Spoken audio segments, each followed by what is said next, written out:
읍니다. 아멘. 대림절 네 번째 주일을 맞아서 우리가 강대상의 마지막 네 번째 초를 밝혔습니다. 대림이라고 하는 말은 임박한 도래다라고 하는 뜻입니다. 즉 예수님이 세상에 오심을 기다리며 맞이할 준비를 갖추는 기간을 우리는 대림절이라고 부르고 지금 그 마지막 주일을 맞이하고 있는 것입니다. 그러나 이 대림절은 단지 2000년 전에 예수님의 탄생을 기념하고 그날을 되새기는 과거적 의미, 즉 과거에 예수님이 오신 역사적으로 오신 초림만을 우리가 기리는 것이 아니고요.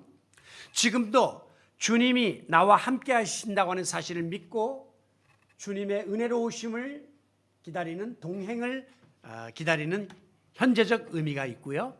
그리고 앞으로 이제 장차 세상 끝날에 예수님이 다시 오실 것이다 라고 하는 미래에 최종적으로 오실 것을 기다리는 재림의 의미가 있다, 이렇게 말씀드릴 수 있습니다. 그래서 대림절의 삼중적 의미는 꼭 오시는 예수님, 초림의 주님만을 기다리는 것이 아니라 지금도 우리와 함께 하심을 기다리고 앞으로 다시 재림하실 것을 기다리는 이 세 가지의 의미를 가지고 우리가 대림절을 보내야 합니다. 사도행전 1장 11절에 보면 예수님이 승천하신 다음에 천사들이 말하기를 너희 가운데에서 하늘로 올려지신 예수는 하늘로 가심을 본 그대로 오시리라 라고 분명히 예수님의 재림에 대한 예언의 말씀을 선포했습니다. 실제로 예수 그리스도에 대한 재림에 관한 언급이 신약 성경에만 약 316번이나 나오는 것을 보면 이 재림에 관한 약속이 얼마나 확실하고 중요한 것인가를 입증하고도 남음이 있다, 이렇게 말씀드릴 수가 있겠습니다. 그럼에도 불구하고 오늘날 예수 믿는 사람들 중에 재림에 대해서 별로 관심을 갖지 않고 현세적인 삶에만 집착하는 이들이 있습니다. 또 이 재림이라고 하는 것은 장차 되어질 일이기 때문에 잘 믿으려고 들지 않는 그런 사람들도 가끔 만나게 됩니다. 하지만 이 마지막 때, 종말의 때일수록 오늘 그리스도인들은 주님이 다시 오신다고 하는 재림신앙으로 무장하는 것이 굉장히 중요하고 우리의 신앙을 지키는 데 있어서 필수적이다 라고 하는 사실을 기억하면서 예수 그리스도의 오심을 사모하고 기다리는 이 대림절의 마지막 주일에 장차 심판의 날 재림주로 오실 예수 그리스도를 기다리는 성도들의 자세가 어떠해야 할 것인가 라고 하는 것을 함께 묵상해 보려고 합니다. 오늘 본문의 배경은 사도 바울이 2차 전도 여행 때에 석 주 동안 머무르면서 복음을 전하고 교회를 개척했는데 그 교회 이름이 바로 데살로니가 교회였습니다. 자, 이 데살로니가 교회는 당시의 극심한 핍박 속에서도 신앙생활을 잘하는 아주 건강한 모범적인 교회로 훗날 성장하게 되었습니다. 그러나 이제 사도 바울이 떠난 다음에 시간이 흐르면서 교인들 중에 이거 뭐 예수가 금방 온다고 하는데 재림은 점점 늦어지고 핍박은 더 세지고 그러니까 마음에 낙심을 한 성도들이 한 사람 두 사람 늘어나기 시작했다라고 하는 보고를 이제 바울이 받게 되었습니다. 그러자 바울은 믿음의 아들이요 또한 복음의 동역자였던 디모데를 데살로니가 교회에 보내서 그들을 위로하고 격려하도록 이렇게 부탁을 했습니다. 자, 디모데가 데살로니가 교회에 갔다가 와서 바울에게 어떤 보고를 했냐면 내가 가보니까 실제로 이렇게 믿음이 흔들리거나 이탈하는 사람은 아주 극소수고 대부분은 어려움을 잘 극복하면서 신앙을 지켜가고 있습니다 라고 하는 긍정적인 보고를 하게 됩니다. 이와 같은 데살로니가 교회 교인들이 어려움 속에서도 믿음을 잘 지킬 수 있었던 원동력이 무엇일까요? 그것은 바로 그들의 마음속에 우리 주님이 다시 오신다고 하는 재림신앙이 투철했고 재림신앙으로 무장했기 때문에 그들은 간절한 기대와 소망을 저버리지 않고 믿음을 지킬 수 있었던 거예요. 그래서 사도 바울은 너희들이 계속해서 이 재림신앙을 간직하고 지키기 위해서 꼭 지켜야 될 자세가 있다라고 편지를 통해서 다음과 같은 세 가지의 권면의 말씀을 보내고 있는 거죠. 자, 먼저 우리가 재림신앙을 지키려면 믿음을 굳세게 해야만 합니다. 본문 7절에 보니까 우리가 모든 궁핍과 환난 가운데에서 너희 믿음으로 말미암아 위로를 받았노라. 그러니까 데살로니가 교회의 교인들이 믿음을 굳게 지키려고 하는 이 부분을 칭찬했습니다. 8절 너희가 주 안에 굳게 선즉, 주 안이라는 것은 믿음 안에 굳게 선즉 우리가 이제는 살리라 라고 했고요.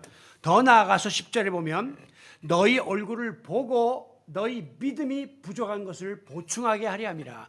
믿음을 더 굳세게 해주기를 원한다 이렇게 말했고요. 마지막 13절에서는 주님이 너희 마음을 굳건하게 하시기를 원한다라고 했는데, 이 마음이라는 것이 곧 마음속에 있는 믿음을 굳건하게 원한다, 이렇게 시조일관 믿음에 대해서 칭찬하고 강조하고 있는 것을 볼 수가 있습니다. 자, 이 믿음이라고 하는 것은 여러분이 교회 나와서 신앙생활하면서 가장 많이 듣는 단어 중에 하나죠. 우리가 지금 믿음 생활한다, 믿음이 좋다 나쁘다, 뭐 믿음이 없어서 실족했다, 믿음을 굉장히 많이 이야기하거든요. 그러니까 이 믿음은 신앙생활의 통로이고 또 우리가 믿음을 키워나갈 수 있는 동력이 되는 것이 바로 믿음이에요. 믿음은 근본적으로 따지면 하나님이 우리에게 선물로 주시는 겁니다. 우리는 그 믿음을 선물로 받아서 믿음 생활하는 거예요. 그러나 실제적으로는 믿음을 지니고 간직하고 믿음을 지켜나가는 주체가 누구냐? 바로 저와 여러분, 나예요. 믿음은 하나님이 주시지만 믿음을 지켜야 될 책임은 나에게 있다라고 하는 거예요.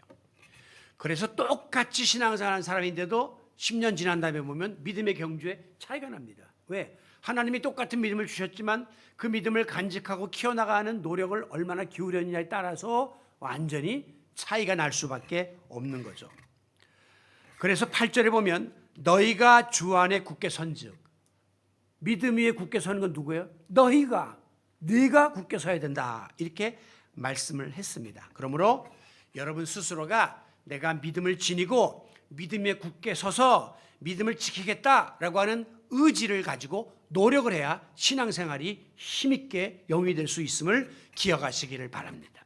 그런데 이 믿음은 서두에 말씀드린 것처럼 나 자신만의 어떤 노력과 의지로만은 절대로 강화될 수가 없습니다. 그래서 그 다음에 나오는 10절에 보면 내가 주야로 심히 간구함은 너희 얼굴을 보고, 그 말은 직접 만나서 너희 믿음에 부족한 것을 보충하려 함이니라.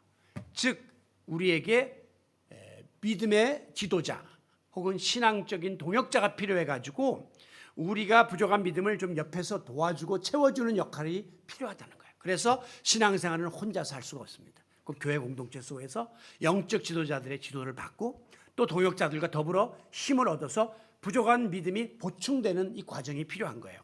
그러나 궁극적으로는 바로 우리 하나님께서, 주님이 역사하셔야만 이 믿음을 우리가 지켜나갈 수 있습니다.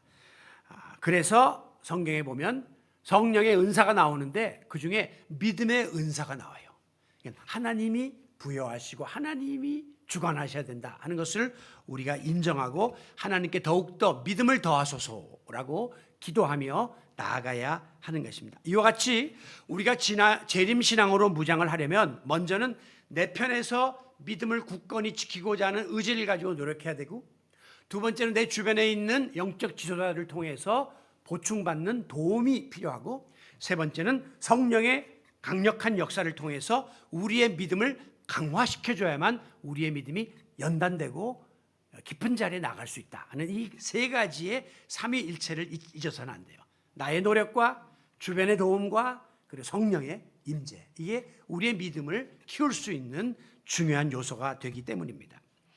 이와 같이 예수 그리스도가 앞으로 다시 오신다라고 하는 재림신앙은 믿음이 없으면 절대 받아들일 수가 없습니다. 왜? 이게 지금 눈에 이미 주님이 나타난 현실적 사건도 아니잖아요. 앞으로 온다는 거잖아요. 또 이게 사실 진짜 이루어질지 확실히 모르는 미래의 약속에 불과하기 때문에 재림신앙을 지니려면 믿음 외에는 이 신앙을 받아들일 수가 없습니다. 그냥 아멘으로 여러분들이 인정하고 그날이 이르기까지 굳게 참고 기다리면서 여러분이 하나님께 믿음을 구하는 이 일이 재림신앙을 지닌 자들에게 필수적인 자세임을 명심하시기를 바랍니다. 그렇습니다. 재림신앙이라고 하는 것은요, 기다림을 전제로 하는 것입니다. 그러므로 재림신앙은 곧 기다림의 신앙이다, 그렇게 말할 수 있습니다.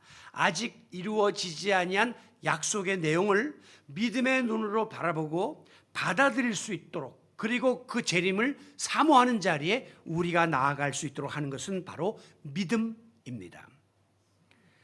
장차 우리 주님이 이 땅에 오시는 그날, 하나님께서는 세상의 모든 역사를 완성시키실 것입니다.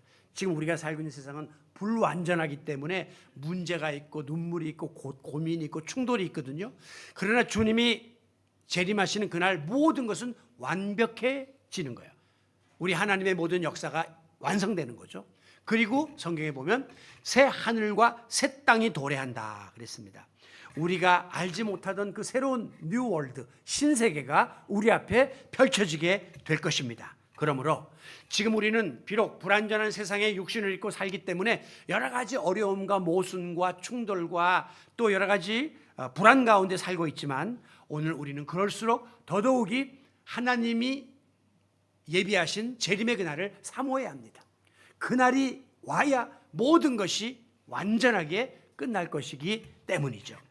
아무쪼록 대림절의 네 번째 주일을 맞으면서 주님이 다시 오신다라고 하는 확고한 재림신앙으로 무장하여서 신랑 되신 예수님을 부끄럼 없이 맞이할 수 있는 그리스도의 순결한 신부가 되기 위해서 여러분의 믿음을 굳게 지키고 여러분의 영혼을 단장하게 힘쓰는 귀한 성도 여러분들이 되시기를 바랍니다.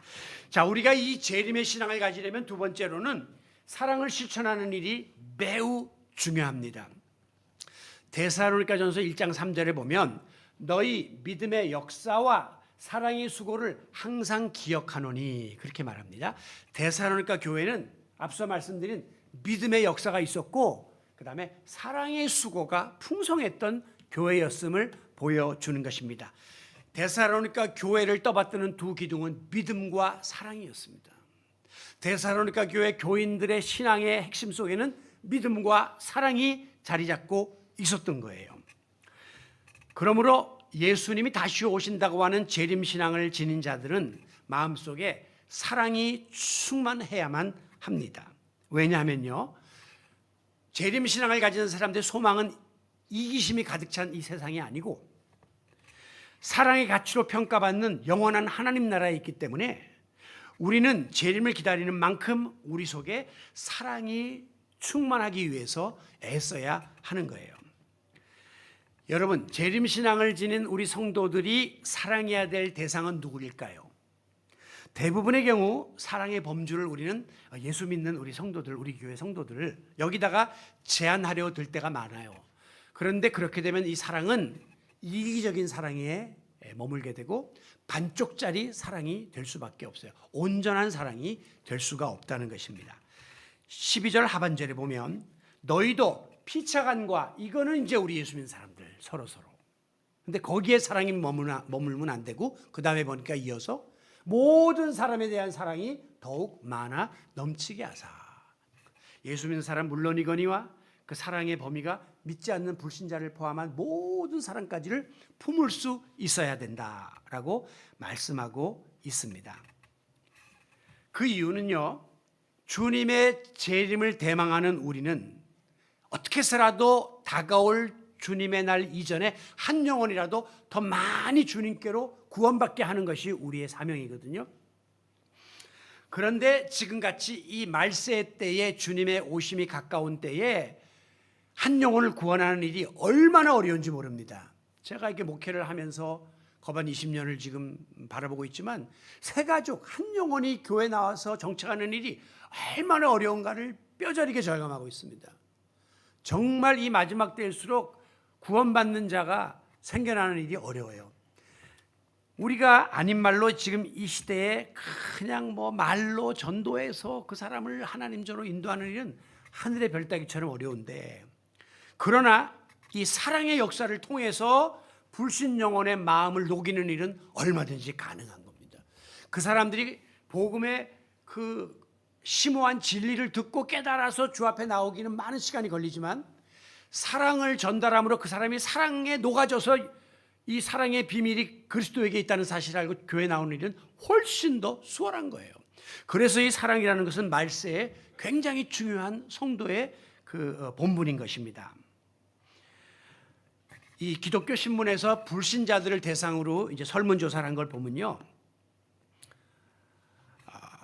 왜 이 기독교에 대해서, 교회에 대해서, 예수 믿는 사람에서 거부감을 느낍니까? 이렇게 물어봤는데 많은 퍼센테이지가 교회 다니는 사람들은 자기들끼리만 똘똘 뭉쳐서 지낼 뿐 어려운 이웃과 사회에 대해서 무관심하고 배타적인 이 모습이 너무 싫다, 그렇게 사랑의 결핍을 이야기합니다.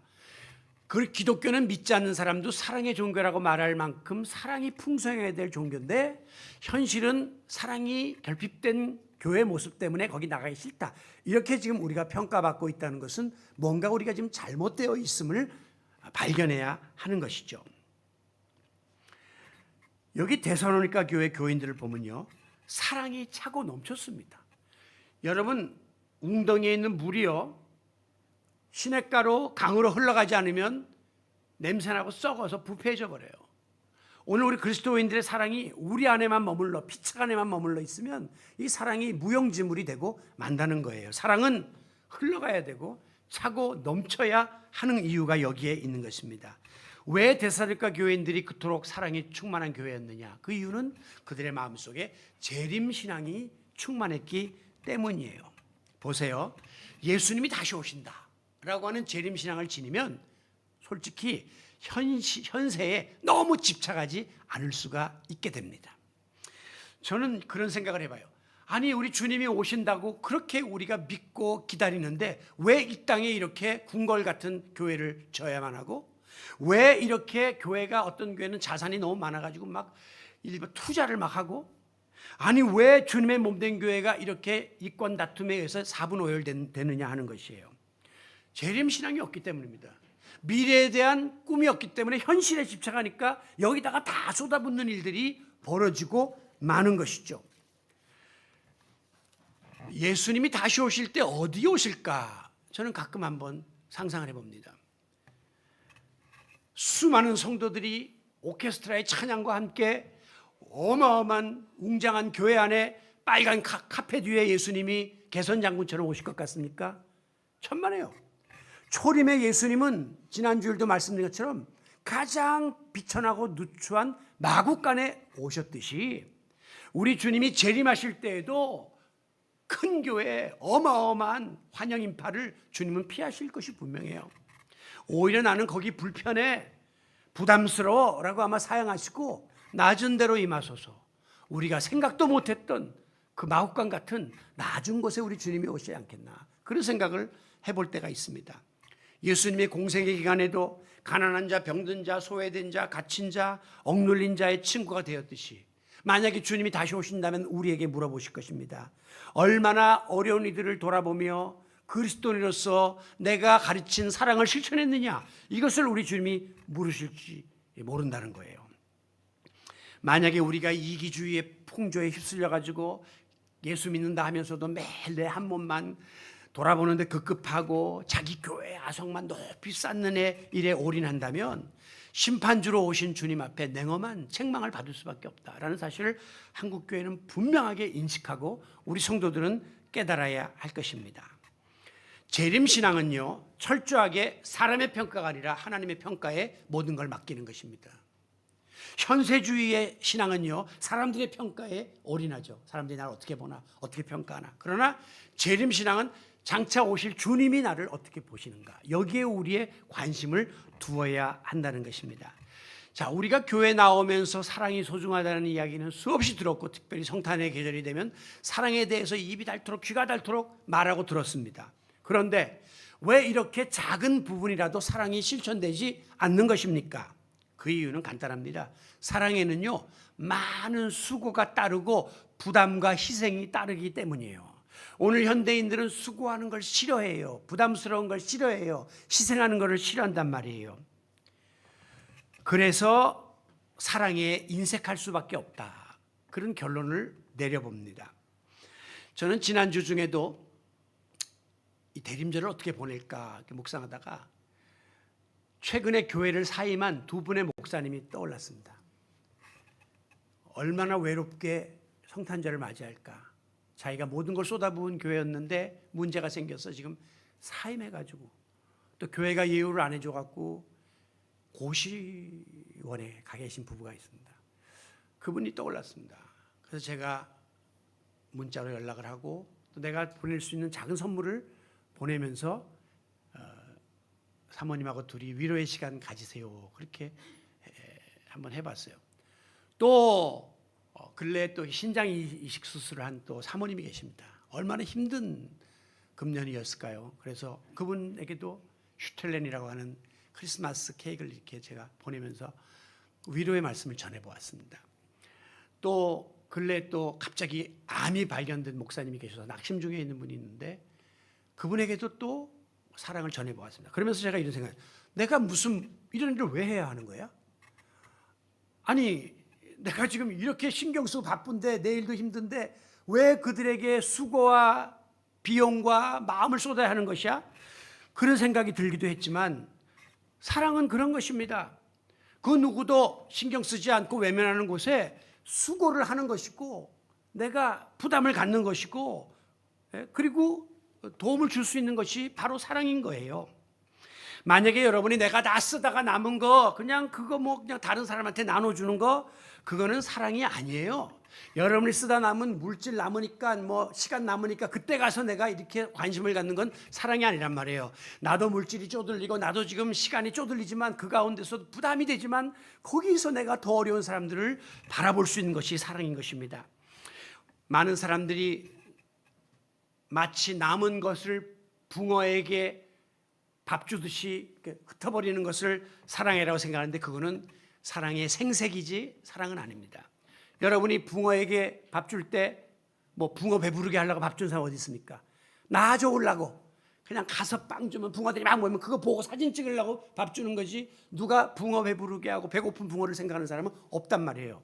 오늘 우리가 이런 형식적이고 의례적인 그런 사랑에 길들여 있어서는 안 됩니다. 사랑을 나누려면 희생이 있어야 되고 불편함이 있고 부담이 따릅니다. 예수님은요 본인도 머리 둘 것 없었어요. 내일 뭐 잡숴야 될지도 몰랐어요. 그런데도 자기보다 더 어려운 주변의 가난한 자, 억눌린 자를 돌아보면서 하루를 보내지 않았습니까? 일생을 보내지 않았습니까? 이게 바로 사랑의 실천인 것이에요. 우리 모두 주님의 오심을 사모하고 기다리는 성도답게 믿는 이들은 물론이요 믿지 않는 이들, 관계가 좋지 않은 이들까지 여러분들이 그리스도의 사랑을 실천하는 대림절의 기간이 되어야 합니다. 원래 크리스마스 카드는요 서로 친한 사람끼리 안부 전하는 게 아니라 1년 동안 소원하고 어려웠고 의가 상한 사람에게 이걸 계기로 크리스마스를 계기로 그 안부를 전하는 데서부터 시작된 게 카드예요. 여러분 정말 이 그리스도의 사랑을 실천함으로 주님이 다시 오시는 그날 잘하였도다.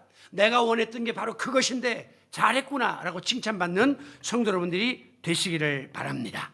마지막으로 우리가 재림의 신앙을 지키려면 거룩하게 살기를 힘써야 됩니다. 자, 믿음, 사랑, 거룩 이게 세 개 다 교회에서 수없이 말하는 그런 단어들입니다. 그런데 그중에 제일 부담스러운 게 뭐냐 하면 거룩이에요. 거룩. 왜 거룩 그러면 우리가 겁을 먹냐 하면 외적으로 경건하고 마음과 행위가 완벽한 것을 우리는 거룩이라고 생각하는 거예요. 오늘 본문 이 13절에도 보면 우리 주 예수께서 강림하실 때에 하나님 아버지 앞에서 거룩함에 흠이 없기를 원하노라. 그럼 주님이 재림하실 때 완벽한 사람을 찾는가 이렇게 의아롭게 생각하실 수 있지만 이 거룩이라는 것은요 그런 완벽함이 아니에요. 거룩은 죄성을 지닌 우리 인간이 평생 도달할 수 없는 경지인 것이 맞습니다. 우리가 어떻게 거룩해질 수 있습니까? 그러나 거룩이라고 하는 개념은 뭐냐면 죄악 세상으로부터 구별되어서 구원받은 성도답게 차별화된 삶을 사는 것을 우리는 거룩이라고 이야기합니다. 한마디로 이야기해서 차별화된 것이 거룩이에요. 그래서 이 교회를 아무리 지하에 있든 뭐하든 성전이라고 부르는 것이고 이것을 성구라고 부르는 것이고 목사를 성직자라고 부르는 것이고 여러분을 성도라고 부르는 것입니다.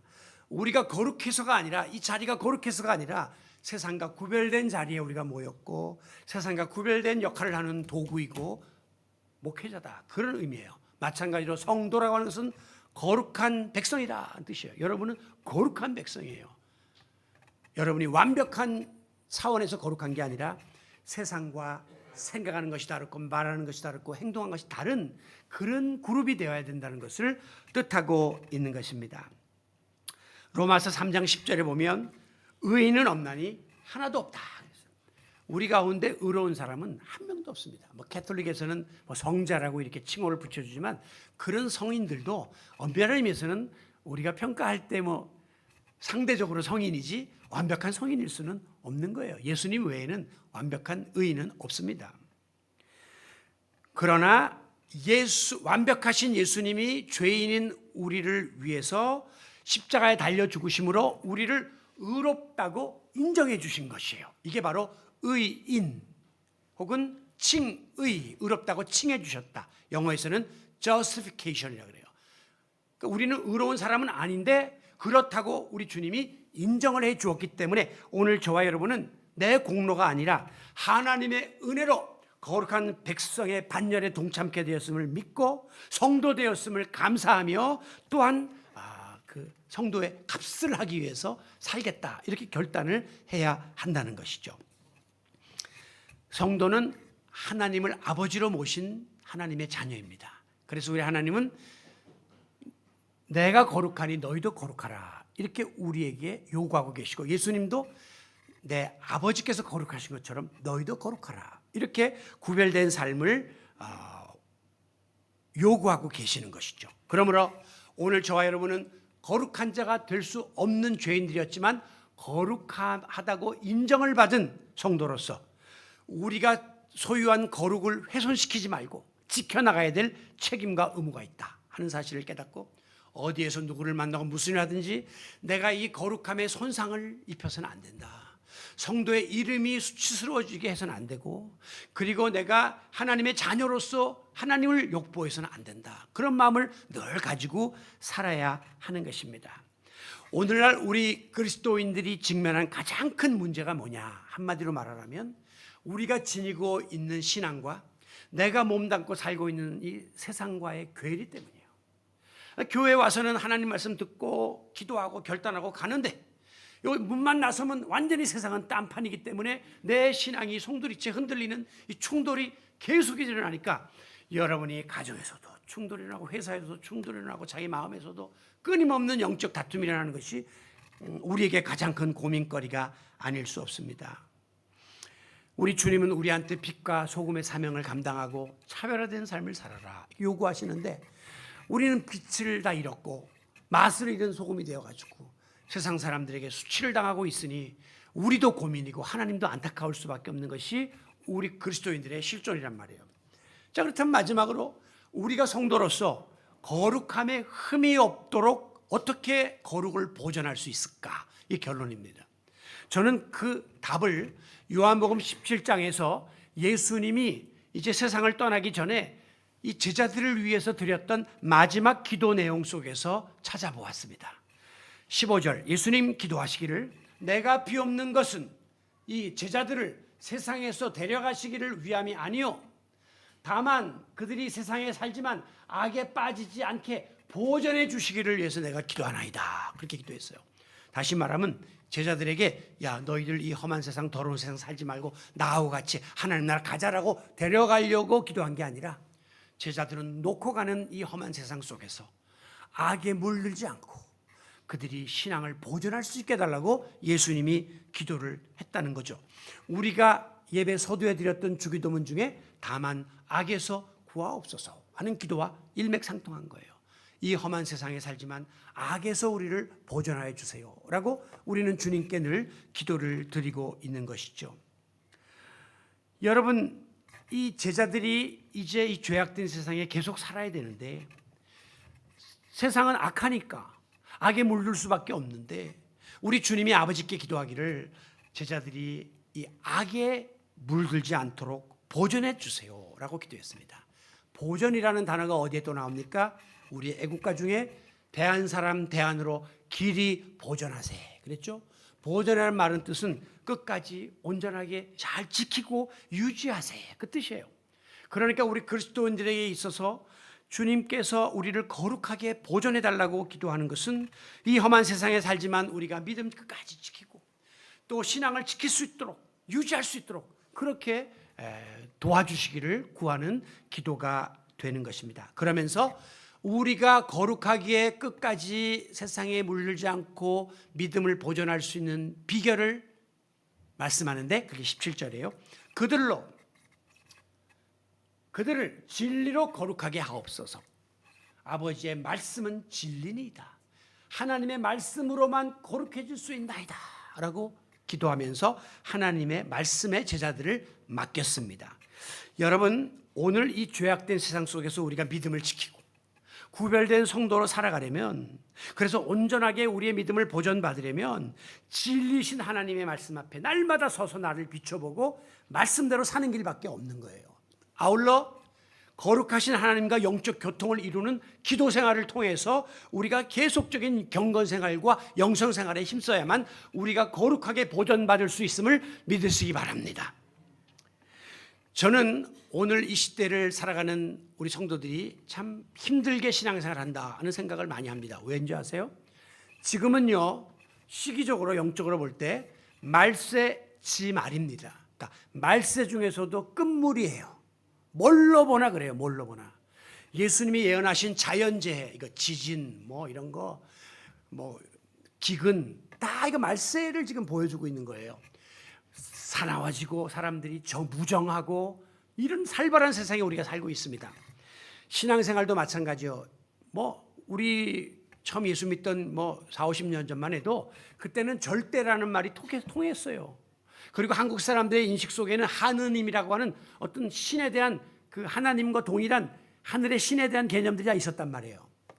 그래서 그때는 정말 우리가 신앙생활을 뜨겁게 할 수 있었습니다. 세월이 흘렀습니다. 오늘 우리가 사는 삶 속에 많은 변화가 있습니다.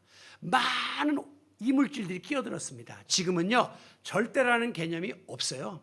다 상대적이에요, 모든 것이. 그래서 신앙생활하고 전도해도 신앙생활하기가 어려운 거예요. 옛날에는 어르신 그러면 존경했고 대통령 그러면 인정했고 그런 어떤 절대감이 있었는데 지금은 어르신도 필요 없고 높은 지위의 사람도 필요 없고 다 자기가 모든 것의 기준이 되어서 판단하기 때문에 절대 기준이 없는 상대적 시대 속에 우리가 사니까 절대자이신 하나님을 믿는 신앙생활이 어려울 수밖에 없고 그것을 권면하는 전도가 가로막힐 수밖에 없는 절박한 시대 속에 우리가 살고 있는 것입니다. 그때는 하나님밖에 바라볼 수밖에 없는 환경적 어려움이 있었지만 지금은 모든 것이 편해졌고 거리가 많아졌기 때문에 우리가 하나님에게 시선을 집중하기에 너무 산만한 시대에 우리가 살고 있기 때문에 신앙생활이 어려울 수밖에 없는 겁니다. 성경은 이것이 바로 말세의 징조라고 이야기하고 있고 우리는 지금 그 시대에 신앙생활을 하고 있는 것이죠. 아무쪼록 주님의 오심을 대망하는 이 대림절의 네 번째 주일을 맞으면서 우리는 2000년 전에 오셨던 아기 예수님은 이제 또다시 재림주로 우리에게 오신다고 하는 그런 재림신앙으로 다시 한번 무장을 해야 합니다. 그러므로 장차 이 땅에 다시 오실 예수 그리스도를 사모하며 기다리는 성도답게 오늘 세 가지의 우리의 자세를 점검했는데, 첫째는 믿음을 굳건히 지키기 위해서 내가 의지를 가지고 열심히 노력하고 주변의 주의 종들의 동역자들의 도움을 받고 성령의 능력을 통해서 믿음을 무장해야 된다라는 말씀 드렸고요. 두 번째는 우리 주님이 이 땅에서 보여주셨던 그 사랑을 내가 작은 부분에서부터라도 실천하려고 하는 수고와 노력과 헌신과 부담감을 안고 내가 살아감으로 이 마지막 때를 살아가는 재림신앙의 소유자가 되기를 결단했고요. 마지막에 이 흐트러진 세상 속에서 세상과 구별되고 차별화된 삶을 삶으로 우리가 마지막 때를 준비하는 그런 성도들이 되었다가 우리가 모르는 그날 마치 예수님이 아무도 모르는 그때 오셨듯이 장차 또 우리 주님께서 전혀 예측하지 못한 그 어느 날 이 땅에 다시 재림할 때에 마라나타 아멘 주 예수여 어서 오시옵소서라고 어엿하게 우리 주님을 맞이할 수 있는 투철한 재림신앙으로 무장하는 성도 여러분들이 다 되시기를 다시 오실 예수 그리스도의 이름으로 축원합니다. 아버지 하나님, 오늘 우리는 주님의 오심을 기다리는 대림절 마지막 주일을 맞고 있습니다. 아기 예수로 오신 우리 주님을 기다리는 이때 우리는 장차 다시 오실 재림주로서의 우리 주님을 다시 한번 묵상케 하시니 감사합니다. 지금 이 어려운 말세시말의 때를 살고 있는 성도들이 깨어서 믿음을 강화시키고 사랑이 충만하여 그리스도의 사랑을 실천하며 세상과 구별된 삶을 살고자 몸부림침으로 마지막 때에 이 땅에 오시는 주님 앞에 얼시 설 수 있는 재림신앙으로 무장할 수 있도록 축복하여 주시옵소서. 예수님의 이름으로 기도하옵나이다. 아멘.